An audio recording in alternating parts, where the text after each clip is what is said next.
Good morning, সবাইকে স্বাগতম নতুন একটি ভিডিওতে। আজকে নতুন সেমিস্টার স্টার্ট হচ্ছে, সো সেখানে আজকে ক্লাসও আছে, যেখানে 12টার পরে। এর আগে আমার কিছু কাজ আছে, সেগুলো শেষ করতে হবে। এছাড়া নতুন সেমিস্টারে লাস্ট সেমিস্টারে দুই একটা সাবজেক্টের আধুনিক সাবজেক্ট আবার আসছে, যেমন ফিনান্স, অ্যাকাউন্টিং। এছাড়া একটা ইংলিশ সাবজেক্ট আছে, যেগুলো কমিউনিকেশন আমাদের শেখায়, যেটা আমাদের ফার্স্ট সেমিস্টার থেকে আম পর্যন্ত আছে, আরও এক সেমিস্টার থাকবে। এরপরে কাজ করতে হবে একটা।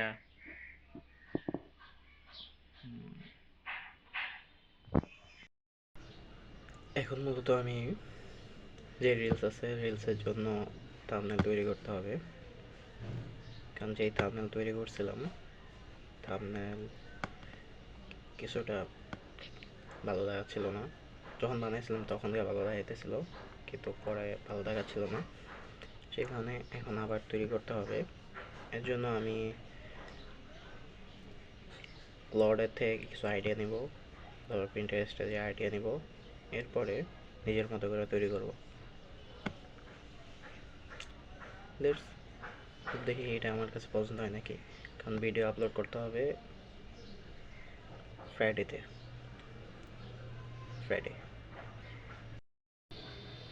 থাম্বনেলের কাজ এবং ভিডিওর কাজ শেষ হয়েছে, এখন এটাকে রেন্ডার করতে হবে। সো রেন্ডার দেখতে থাকুন।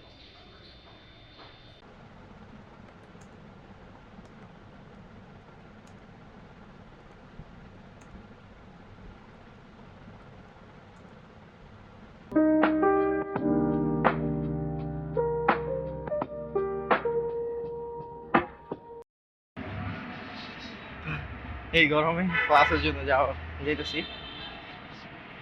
আমাদের তাপমাত্রা প্রায় 34 বা 35 চলতেছে, আর আমার এখান থেকে ইউনিভার্সিটি যাইতে প্রায়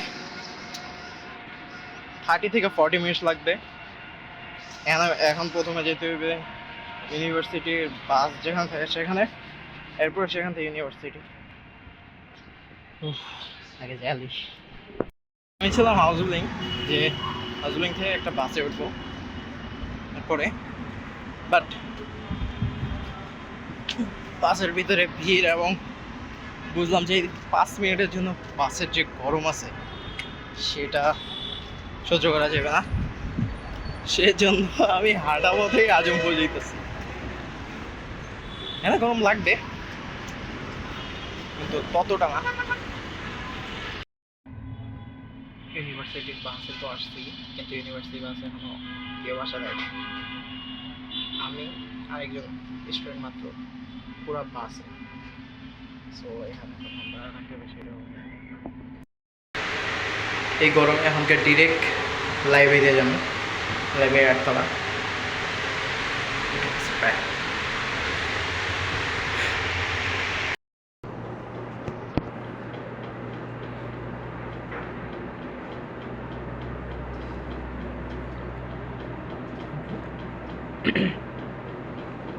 আমি এখন আছি লাইব্রেরিতে। যেহেতু বলা যাবে না, কিন্তু আমি আমার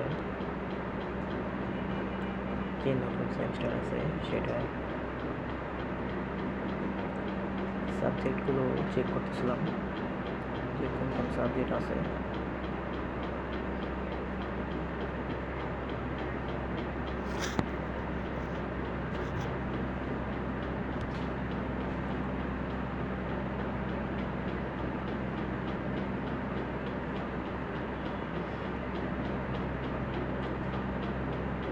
এখানে 4টা সাবজেক্ট: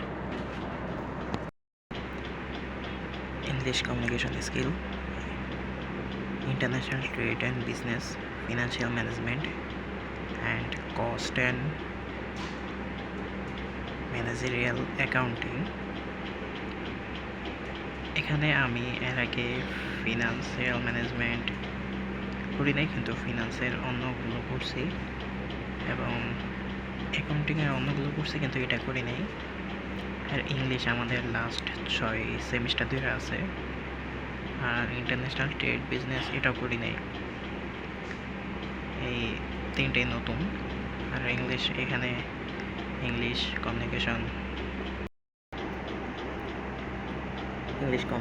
স্কিলে শেখানো হয় যে ইংলিশে কীভাবে কথা বলতে হবে, বিভিন্ন গ্রামার, এবং এর আগের সেমিস্টারে আমাদেরকে শেখানো হয়েছিল নিউজ লেটার, তারপর প্রেজেন্টেশন কীভাবে দিতে হবে, ভাইভা নেওয়া, এগুলো শেখানো হয়। ইমেল লেখা কীভাবে সঠিকভাবে করতে হবে, এগুলো।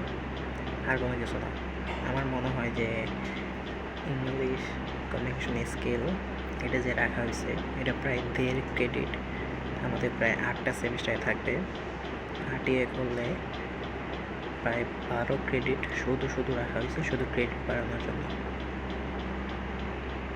এটা অনেক ক্লাস আছে, সো ক্লাসে ঢুকতে হবে, আগে থেকে বার হয়ে গেছে।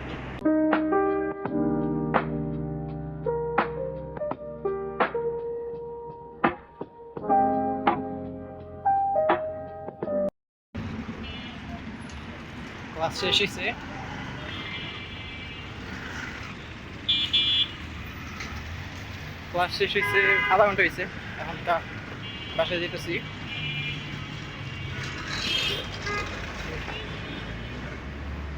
গরমে আমি চাই না রাত্রে আবার স্টেপ পূরণের জন্য, পার হওয়ার জন্য, এর জন্য একই সাথে স্টেপ পূরণও করতেছি। তো বাসায় যাওয়ার পরে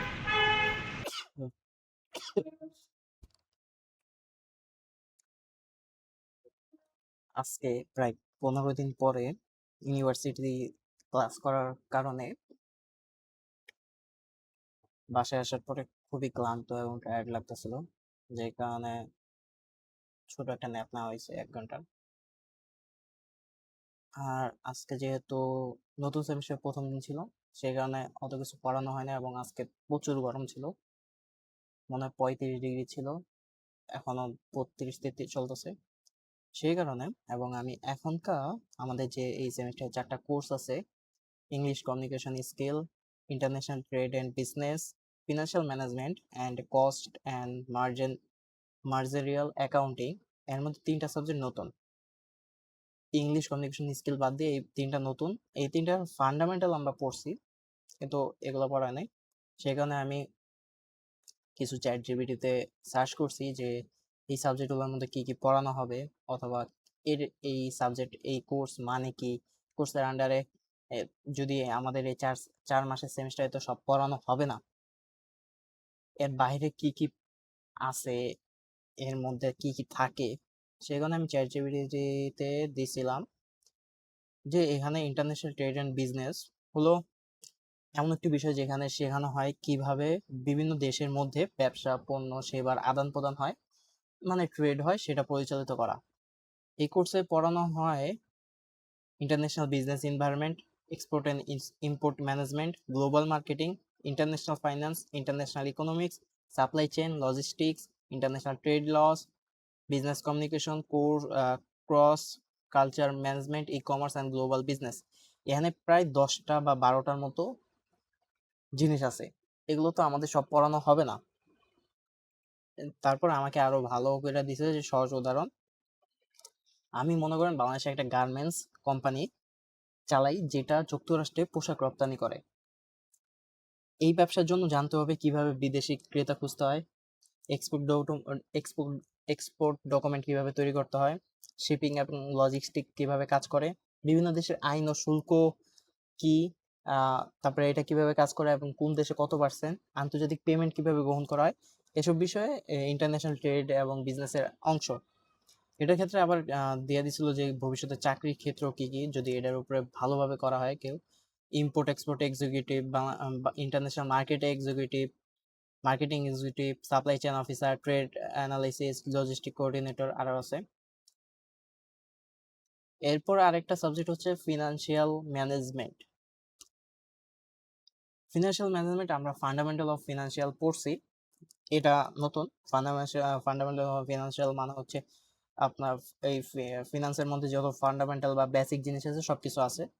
আর ফিনান্সিয়াল ম্যানেজমেন্ট যেহেতু এটা নতুন কোর্স, মানে এটা বেস কোর্স, বেস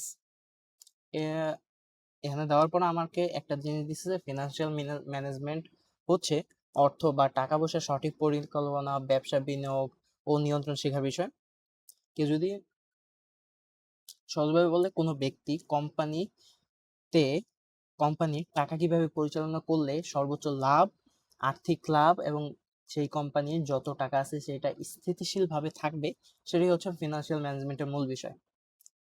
এই কোর্সে পড়ানো হয় financial account, corporate finance, investment analysis, financial planning, risk management, budgeting, capital budgeting, financial market ও ইনস্টিটিউশন পোর্টফোলিও ম্যানেজমেন্ট। এগুলো তো সবকিছু করানো হবে না, এগুলো এই কোর্সের মধ্যে পড়ানো হয় অথবা অন্য জায়গায় পড়ানো হয়, কিন্তু আমাদের সবকিছু তো পড়ানো হবে না, কোনো জায়গায় সবকিছু পড়ানো হয় না। যদি কেউ পড়তে চায় তাহলে এগুলো করতে পারে। আরেকটা সহজ সহজ উদাহরণ আমাকে দিছে যে, আমি একটা কোম্পানি চালাই, কোম্পানির কাছে 10 কোটি টাকা আছে। এখন তাদের সিদ্ধান্ত নিতে হবে নতুন কারখানা তৈরি করবে, নতুন পণ্য বাজারে আনবে, ব্যাংক থেকে ঋণ নিবে, নাকি শেয়ার বাজার থেকে অর্থ সংগ্রহ করবে। এই ধরনের আর্থিক সিদ্ধান্ত যা যারা নেয় তারা হচ্ছে ফিনান্সিয়াল ম্যানেজমেন্টের আন্ডারে কাজ করে, তার জন্য ফিনান্সিয়াল ম্যানেজমেন্ট শেখা দরকার। ভবিষ্যতে চাকরির ক্ষেত্রেও কিছু দেওয়া দিচ্ছে, financial analysis, financial officer, management in analysis, budget analysis, corporate finance executive, আরো কিছু আছে। কোথায় কোথায় কাজ হয়, ব্যাংক, বিমা, বহুজাতিক কোম্পানি, বিনিয়োগ company, stock market, corporate finance.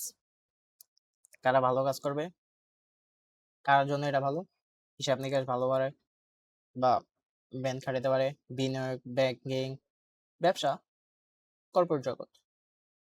আমার উদাহরণ দিছে আমার এই চ্যাট জিপিতে। এরপর আরেকটা সাবজেক্ট হচ্ছে কস্ট অ্যান্ড মার্জিনিয়াল অ্যাকাউন্টিং। অ্যাকাউন্টিং এর অন্য দুই একটা সাবজেক্ট পড়ানো হয়েছে। কস্ট অ্যান্ড মার্জিনিয়াল অ্যাকাউন্টিং, অ্যাকাউন্টিং এর অন্য অন্য অন্য দুইটা সাবজেক্ট এর আগে করানো হয়েছে।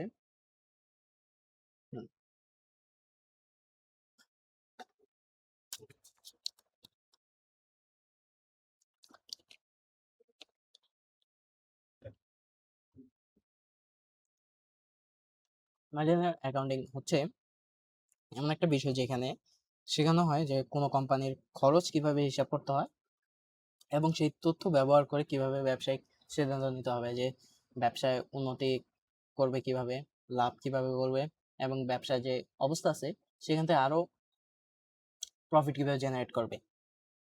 কস্ট অ্যাকাউন্টিং মূলত কোনো পণ্য ও সেবা তৈরি করতে কত টাকা খরচ হচ্ছে তা নির্ণয় করা। মনে করেন আপনি একটা পোশাক কারখানায় কাজ করেন, মানে আছে, সেখানে একটা শার্ট তৈরি করে। এখানে তাহলে কি কি হিসাব করতে হবে, কাপড়ের খরচ, মজুরি, শ্রমিকের মজুরি, বিদ্যুৎ ও কারখানা পরিচালনা, সব মিলে একটা শার্টের প্রকৃত খরচ বের করা। তারপরে ম্যানেজারিয়াল অ্যাকাউন্টিং হচ্ছে কোনো কোম্পানি ম্যানেজারদের সিদ্ধান্তে নিতে সাহায্য করে, যেমন কোন পণ্য বেশি লাভজনক হবে, কোথায় খরচ কমানো থাকে যাবে, নতুন পরিকল্পনা শুরু করা, আগামী বাজেট কত হবে। এই কোর্সের আন্ডারে অনেক কিছু পড়ানো হয়, যেমন cost concept and classification, job order costing, process costing, budgeting, cost volume profit analysis, standard costing, variance analysis, performance manage কি মেজারমেন্ট, মার্জিনাল ডিসিশন মেকিং। ভবিষ্যতে চাকরির ক্ষেত্রে হচ্ছে cost accounting, management accounting, budget analysis, financial analysis, internal auditor. কারা ভালো করবে, হিসাব বিজ্ঞান, ব্যবসা খরচ ইত্যাদি যেন ভালো পারে। এই হচ্ছে আমার 3টা সাবজেক্টে কি কি থাকবে এবং কি কি পড়ানো যায়, কি কি পড়ানো হবে সেটা আমাদের কোর্সের আউটলাইন মনে হয় পরের ক্লাসে দিবে, কিন্তু আমার বেশি একটু কিউরিওসিটি আসছে, সেই জন্য আমি এটা করে নিলাম। এগুলোই হচ্ছে আমার এইবার সেমিস্টারে আছে, এবং